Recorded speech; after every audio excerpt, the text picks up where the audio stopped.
Baik, teman-teman, kita masuk pertemuan ke-8. Kita switch. Rencana kita hari ini ujian tengah semester, tapi kita ikuti sesuai jadwal saja. Minggu depan itu berarti tanggal 9 ya. Tanggal 9 kita UTS, kita masuk di sesi presentasi. Selasa itu berarti full ya? Jam PA saja ya? Kosong ya kalian ya? Iya, oke.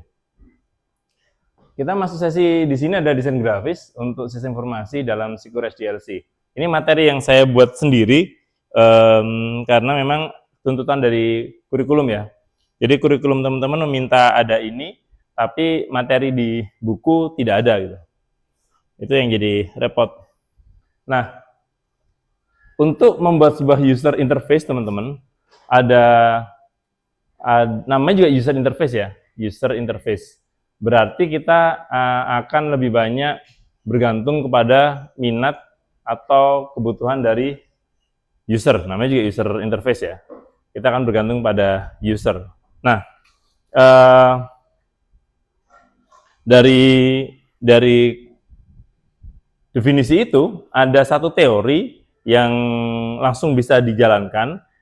Ini sebenarnya sebuah teori pengembangan aplikasi, tapi memang basisnya atau sudut pandangnya lebih kepada interface, kepada antarmuka. Namanya user center design, UCD. Nah, di user center design, nanti kalau teman-teman tertarik bisa lebih detail ya. User center design ini adalah sebuah metode pengembangan perangkat lunak gitu ya. Dia melibatkan pengguna dalam proses desain untuk memastikan kebutuhan terpenuhi. Pada user center design, tahapan-tahapannya itu selalu disajikan dalam bentuk visual. Requirement itu disajikan dalam bentuk mockup. Gitu ya.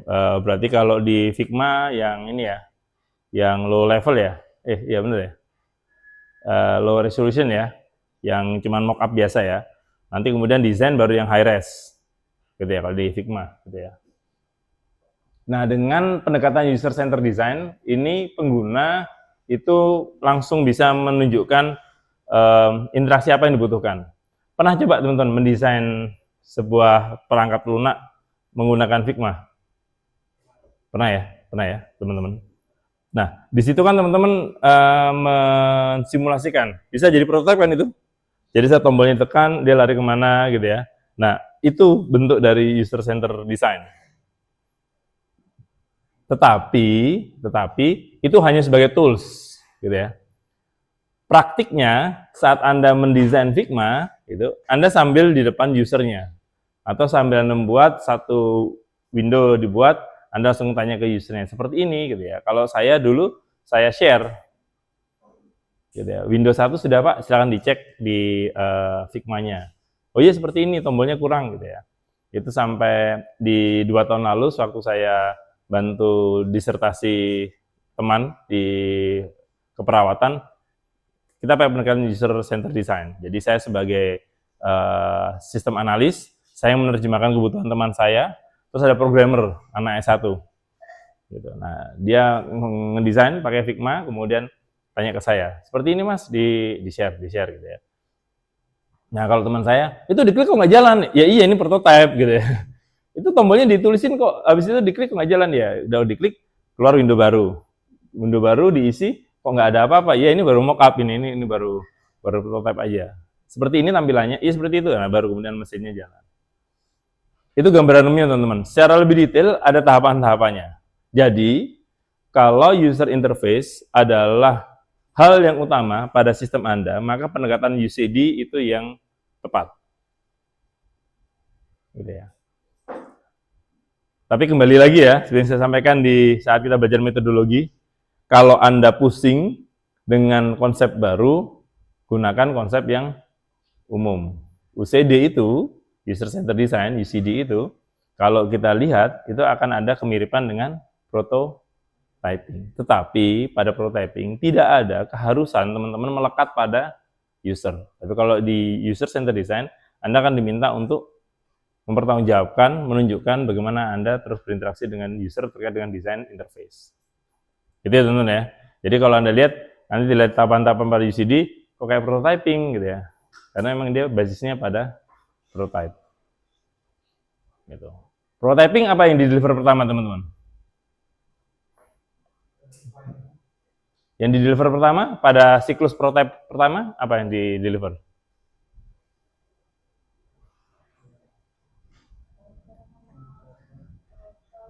Bukan. Prototyping itu kan dia siklus ya? Ya, design, implementation, testing, design, implementation, testing, terus sistem launch atau throwaway, prototyping dia bikin yang aslinya. Sistem prototyping atau throwaway prototyping. Kalau sistem dia langsung jalan, kalau throwaway ini sekedar prototype, gini, oke, dia buat yang baru, persis seperti ini, yang ini dibuang. Bedanya itu ya. Anyway, kan muter itu ya. Siklus pertama apa yang di-deliver? No?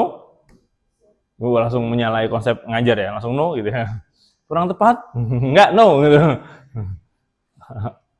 Apa? Iya, prototype apa tapi? Ide? Iya, ide apa? Prototype apa? Baca lagi teorinya. Key Functional Requirement. Jadi kalau nanti Anda mengklaim tulisan Anda menggunakan prototyping, Anda menunjukkan ada 5 functional requirement dan ada 7 non-functional requirement. Prototype pertama muncul 5 sampai 12 atau 5 sampai 11, langsung terot itu. Prototype 1 harus 1 sampai 5. Key functional requirement. Ada di semua buku. Karena saya pernah baca di buku Ian Sommerville, di bukunya Alan Dennis, itu sama konsepnya. Prototyping itu yang di-deliver pertama adalah key functional requirement. Yang 5 ini mau saya deliver 2 kali Pak, ya nggak apa-apa. Tapi jangan sampai deliver pertama itu desain. Nggak boleh. Kalau di sini boleh. Kalau di situ nggak boleh.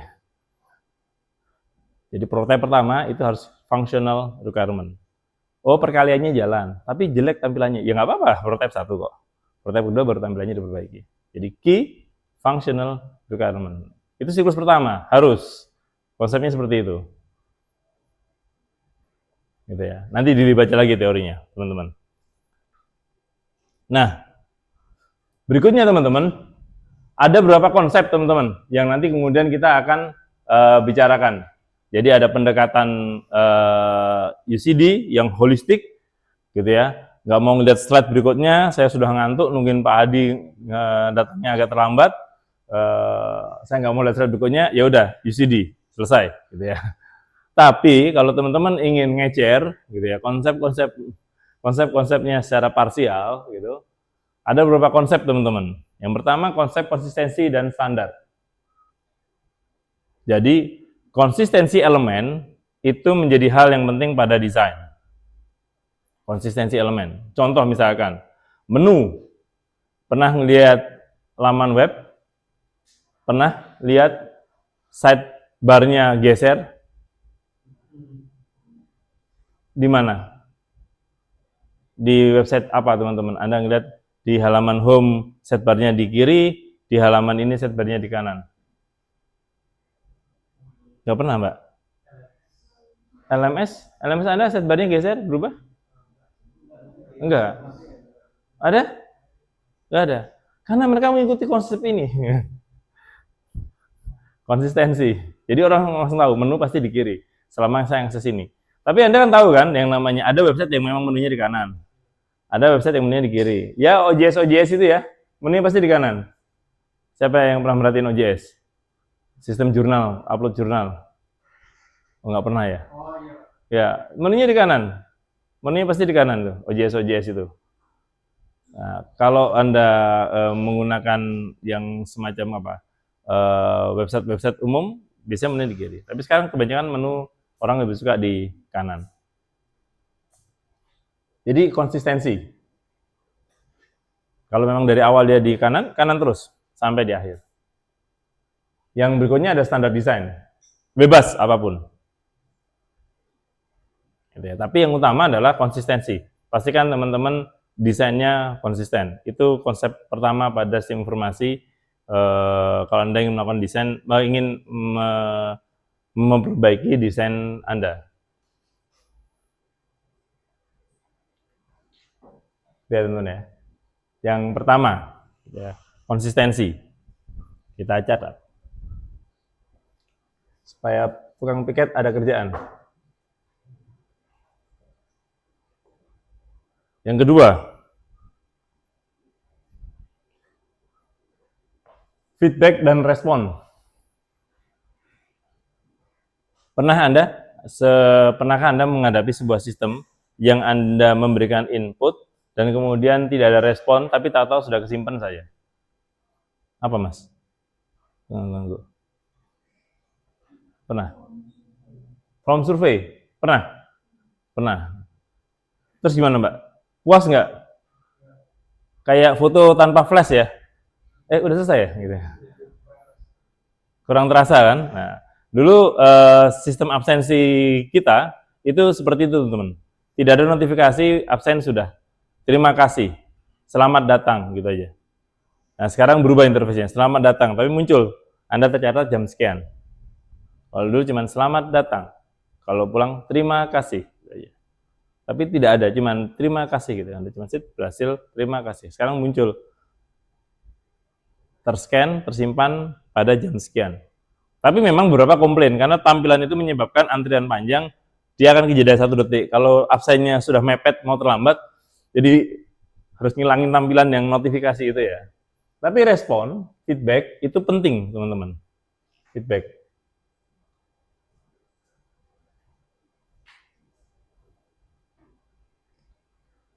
Terima kasih sudah memberikan masukan, sudah tersimpan di kami, gitu ya. Notifikasi-notifikasi seperti itu. Notifikasi-notifikasi seperti itu. Itu konsep UI UX. Balik lagi, ini pelajaran MSI ini benar-benar pengayaan aja ya. Jadi tidak terlalu banyak hard skill kalau teman-teman ingin dapat hard skillnya gitu. Lebih banyak pengalaman saja sharing. Tetapi juga harus kita pastikan respon sistem ini cepat untuk pengalaman pengguna yang lebih memuaskan, lebih lancar gitu ya. Jadi interaksi dengan user tetap dibutuhkan, tapi juga jalannya cepat. Feedback dan responsif.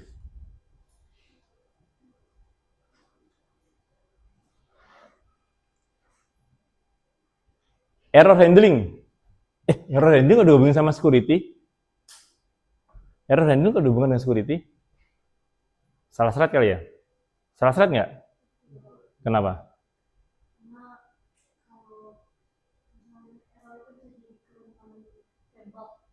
Kok bisa? Error itu bisa jadi kerentanan?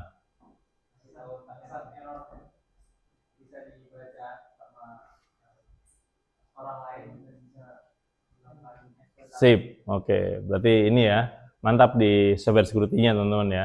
Ya, error handling harus dilakukan, kita harus hilangkan semua notifikasi bawaan sistem, kita buat notifikasi sendiri, karena tadi langsung bisa terbaca.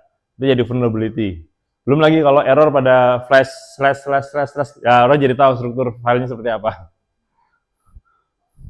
Gitu ya. Ya, betul sekali teman-teman. Sip. Enak kalau udah gitu, kita bisa lanjut gitu. Pernah satu masa di mana menjelaskan seperti ini agak repot. Error handling.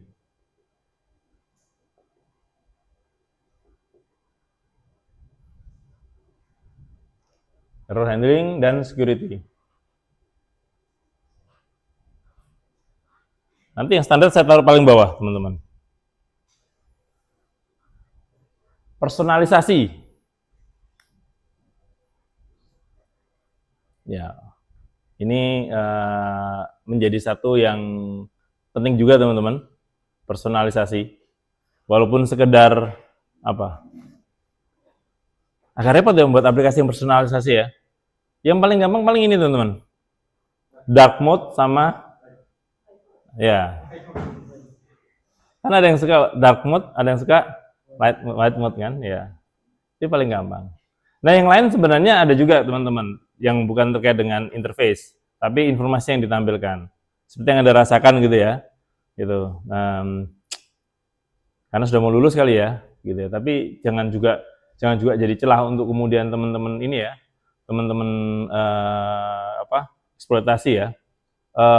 Menarik kalau kemudian satu ketika teman-teman saya minta untuk like Instagramnya BSSN. Bagaimana caranya teman-teman? Untuk saya minta teman-teman like Instagram BSSN. Saya minta buka Instagram kan? Ya. Terus bagaimana? Find. Ya. Search. Ya. Search. Diklik tombol search di Instagram. Apa yang muncul? Akun-akun yang sesuai dengan gaya browsing Instagram Anda. Nah, di situ ketahuan Anda biasa ngapain di Instagram. Jadi menarik gitu. Teman-teman, sudah like Instagram BSSN? Belum? Coba di like sekarang, di add gitu ya. Klik. Nah, kok Instagramnya gini gitu ya. Kamu ngapain saja di Instagram? Setuju nggak teman-teman? Iya, teknologi sudah melakukan personalisasi terhadap gaya kita melakukan berinteraksi dengan internet, teman-teman. Saya pernah bertanya, terus bagaimana cara saya untuk menghilangkan seperti itu? Kesalahan di masa lalu saya yang mau saya perbaiki. Ada yang tahu, teman-teman? Reset? Bisa? Instagram? Reset, explore. Explore itu berarti apa aja? Nah, ini konsep baru. Oke. Sip. Reset rekomendasinya, iya. Yang jadi masalah kan kalau yang sudah di like dan follow. Iya, nggak bisa, iya. Ya.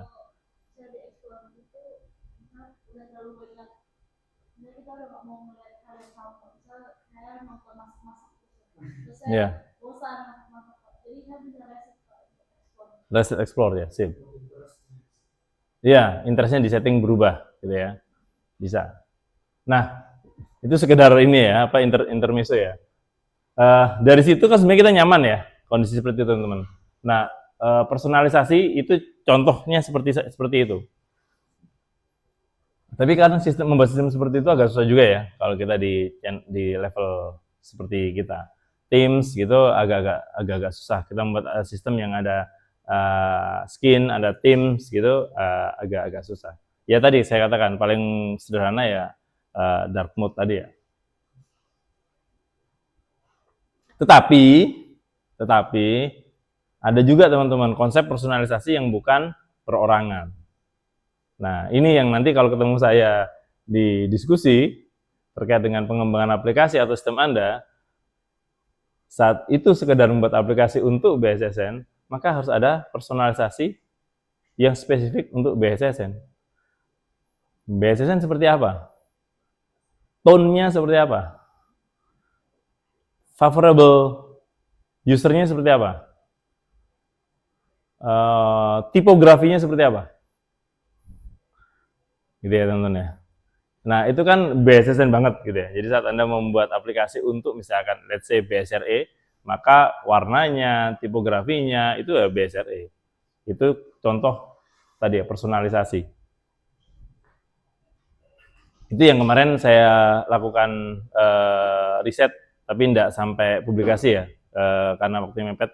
Saya kemarin cuma diceritakan saja ke beberapa tempat.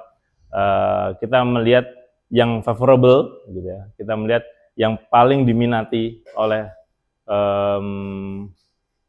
kita mau melihat yang diminati oleh orang-orang keamanan siber, itu chatbot gitu, saya pernah cerita sama teman ya, chatbot berupa aplikasi, web, atau menggunakan messaging. Itu contoh personalisasi. Gitu. Jadi teman-teman mendesain itu, saya pilih membuat aplikasinya berbasis web Pak. Kenapa? Iya trennya orang-orang di cybersecurity sukanya base-nya web. Itu contoh personalisasi. Jadi bukan per orang, tapi per kelompok individu.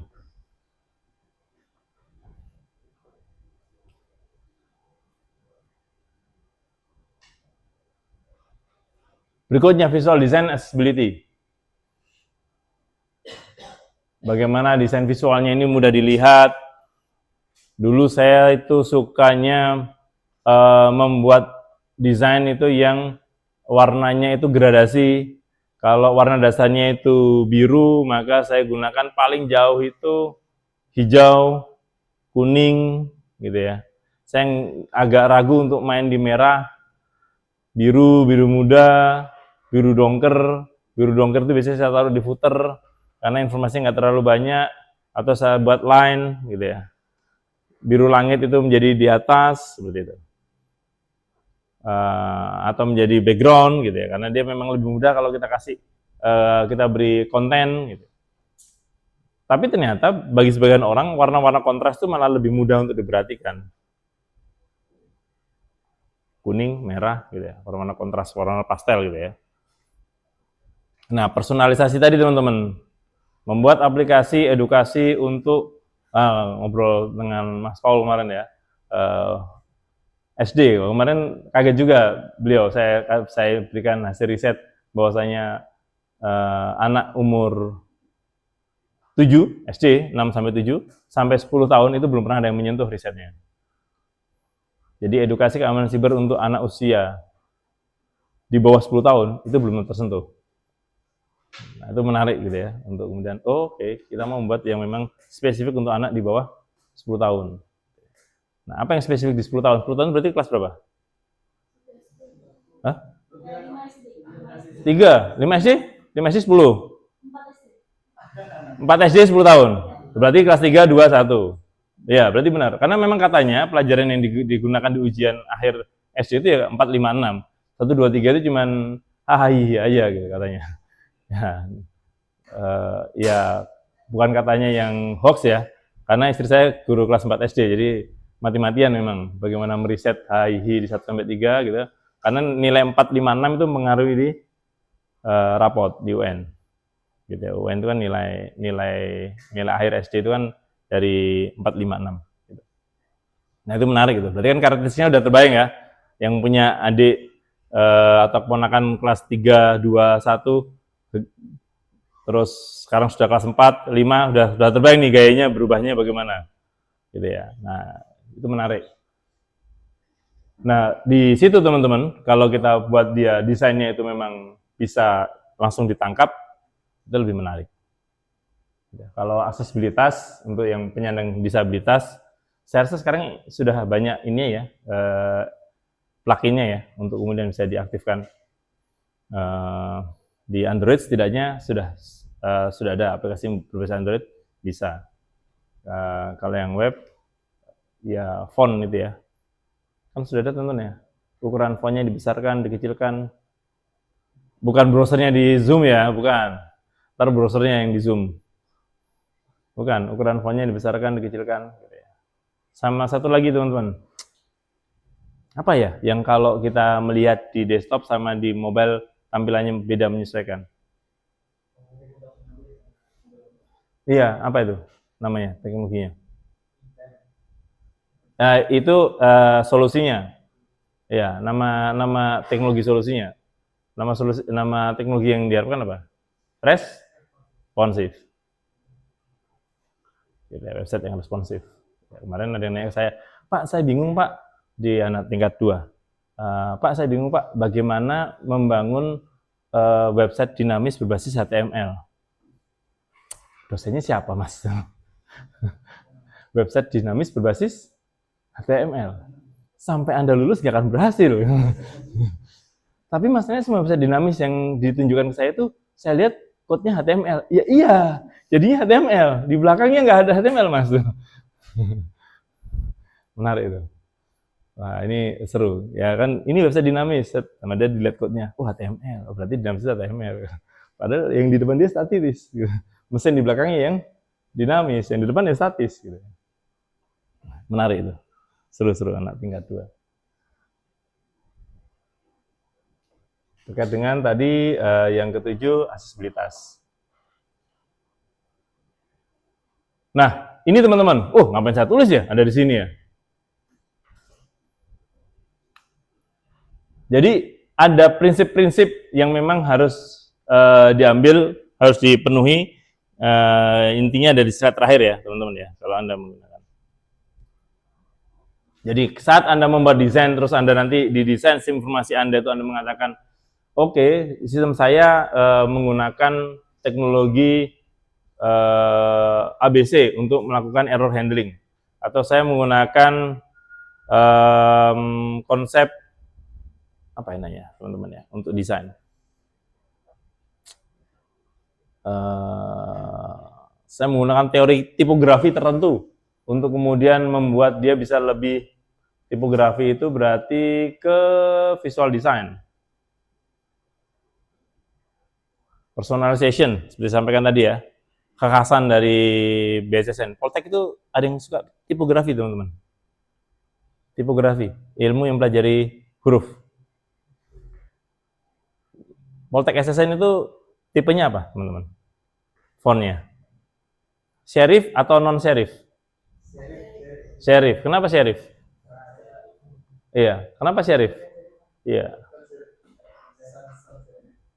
Serif? Ya, serif ya. Serif itu berarti ada topinya. Ada topinya. Kenapa serif? Karena institusi, tegas. Gitu ya. Tapi logonya, waktu saya membuat logo, logonya dibuat oval. Logo Anda kan oval, teman-teman. Bukan gini kan? Bukan. Logo Anda gini nih. Iya, rounded kan? Ya. Tapi harus tegas karena institusi. Tapi rounded karena tidak kaku, dia dinamis. Waktu saya jelaskan dulu awal-awal dari aksara ke SSN. Nggak tahu nggak kalau ada itunya, nilai value-nya? Belum tahu. Oh ya. Kenapa digunakan serif, bukan digunakan serif, bukan yang sans serif? Gunakan yang pakai topi, gitu ya. Karena harus tegas, karena ini ilmu pengetahuan. Kalau organisasi semacam kayak di gereja saya buat sans serif, karena dia harus lembut, lentur, gitu ya.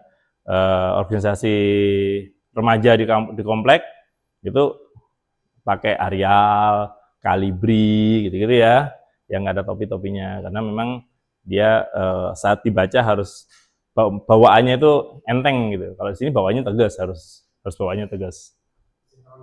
Yuk. Nah, ini konsep-konsep yang memang menjadi dasar dalam kita membuat desain dari sebuah sistem informasi, teman-teman. Kalau kita lihat misalkan lebih jauh, saya jelaskan ke teman-teman terkait dengan user center design, karena nanti di sini di slide terakhir sudah ada, yang Anda lihat ya, sudah ada referensinya ya. Nanti kalau Anda tertarik mau menggunakan salah satu dari konsep ini untuk desain Anda, silahkan. Nah, kalau kita lebih jauh melihat tentang user center design,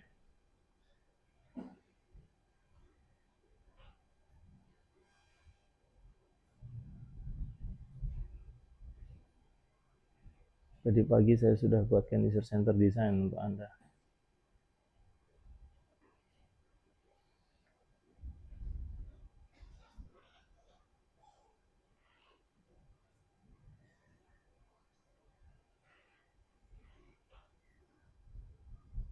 Konsepnya seperti ini, teman-teman. Analisis, desain, implementasi, validasi. Muter. Kok muter ya? Kayak apa? Prototyping. Yang utama terkait desain, kita deliver, kemudian baru tambahan-tambahan yang lain. Kita lihat satu persatu, sekilas saja, supaya teman-teman melihat.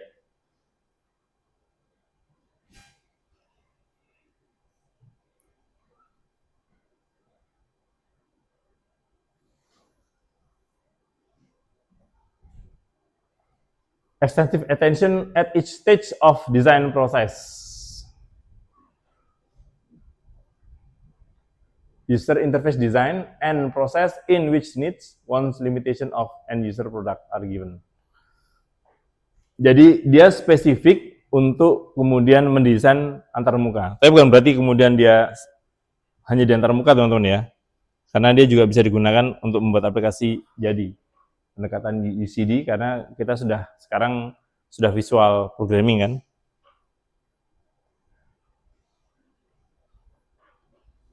Kunci utamanya adalah user center design, try to optimize the product around how user can, what, and need to the use of product rather than forcing the use to change their behavior. Jadi benar-benar mendeliver sesuatu yang ingin digunakan oleh user.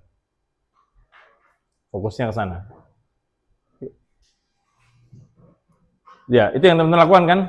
Mendesain Figma di deliver seperti ini tampilannya, ya seperti ini tampilannya. Ya, from. Nah, saat Anda coding seperti itu, saat Anda nanti membuat seperti itu, jangan klaim itu sebagai prototyping. Karena yang Anda deliver pertama adalah desain. Ya, baru Anda membuat fungsi di belakangnya. Gunakan pendekatan UCD. Gitu ya.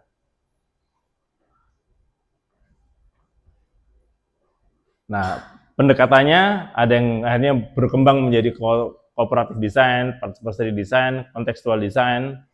Ini perubahan-perubahannya ya. Terus ada implementasi ke ISO dan berikutnya. Ini ada elemennya, tapi tadi sudah saya jelaskan gambarannya. Saya cuma menunjukkan tadi, slide di awal tadi, teman-teman. Bahwasanya di user-centered design, kita fokusnya pada user untuk kemudian menganalisis, mendesain. Ini kan yang tampil, teman-teman ya. Tampilan tervalidasi baru Anda isi. Oh, tombol ini isinya apa? Oh, tombol ini isinya apa? Fungsinya. Kebalikan ya. Kalau kita menggunakan prototyping, yang ini dulu. Karena key functional requirement, baru kemudian tampilannya dipoles. Kalau di UCD enggak. Tampilannya dulu, bikin pakai Figma, tervalidasi. Mantap gambarnya. Baru diisi tombolnya. Yuk. Kalau yang di UCD itu kan proses desainnya ada beresnya. Ya kan waktu dijadiin aplikasi kan masukin ke backend-nya. Kalau kan menjadi aplikasi itu masih di proses ini atau enggak? Jadi di sini ada setelah jadi aplikasi itu masih jadi lebih ganti ke prototype atau tetap ini? Oh, masih tetap ini kan tadi, ini ngisi. Jadi kita udah ke backend itu. Iya. Jadi itu kenapa saya katakan tadi. Jadi kalau prototyping itu prototyping itu disebut apa ya? Metode atau model? Metode pengembangan aplikasi. Sama seperti UCD. Dia menjadi satu metode pengembangan aplikasi. Gitu ya. Ada juga yang akhirnya yang lain ya. Ada yang mengatakan, maksudnya jangan sampai Anda bingung. Ada yang mengatakan, oh enggak, UCD adalah pendekatannya atau teorinya, metodenya tetap menggunakan prototyping. Ya nggak ada masalah. Yang prototyping kan outputnya kayak prototype 1. Iya. Prototype 1 ini langsung. Iya. Kemudian kan baru mengisi dia. Prototype satunya tapi visual ya, gambar. Iya. Oh, namanya. Kalau namanya pakai aja nama desain. Outputnya pertama desain. Dari desain ya. Tadi kita gunakan nama sama seperti yang ada di Figma. Low res dan high res. Ya. Low res desain. Apa nyebutnya? Anda lebih suka nyebutnya mockup atau storyboard? Mockup ya, bukan storyboard ya. Kalau storyboard dia lebih ke kayak 2 dimensi. Mockup, high res mockup, high res mockupnya selesai, baru kemudian diisi. Jadi bisa dibuat seperti ini, terus kasih nama gambar 1 high res mockup login. Gitu. Kalau mau pakai pendekatan seperti ini. Nah, agak berbeda dengan waktu saya mengenalkan UI UX di tahun lalu, karena sambil berjalan ternyata kita baru kenal visual programming gitu. Jadi saya waktu itu belum menyiapkan. Sekarang saya sudah berani untuk encourage teman-teman kalau memang kontennya memang terlalu berat, kenapa harus terlalu rumit codingnya? Visual programming saja teman-teman. Anda buat desain, Anda run gitu ya. Tapi memang sekarang agak sedikit mahal ya. Harga plugin untuk Figma sekarang agak mulai naik nih. Tapi tahun lalu kita sudah mulai coba yang gratisan dengan kelas di RKS dan di kakak kelas Anda yang sudah lulus ya. Jadi kita gambar pakai Figma terus kita run jadi source code. Sama Anda belum pernah kita ya? Belum pernah ya? Tapi ada akun Figma, teman-teman. Ya. Pernah nyoba dari Figma di generate jadi source code? Pernah? Nah. Oh iya, free sampai batas tertentu. Ya. Saya masih belum di approve itu studentnya. Karena saya pakai Poltek ya, jadi mungkin dia ngeliatnya Poltek bukan student Poltek. Kalau student Poltek mungkin merem aja, ada kata studentnya gitu. Jadi mungkin saya perlu bikin email student mungkin, biar bisa dapat student. Itu teman-teman terkait dengan UI UX pada sistem informasi.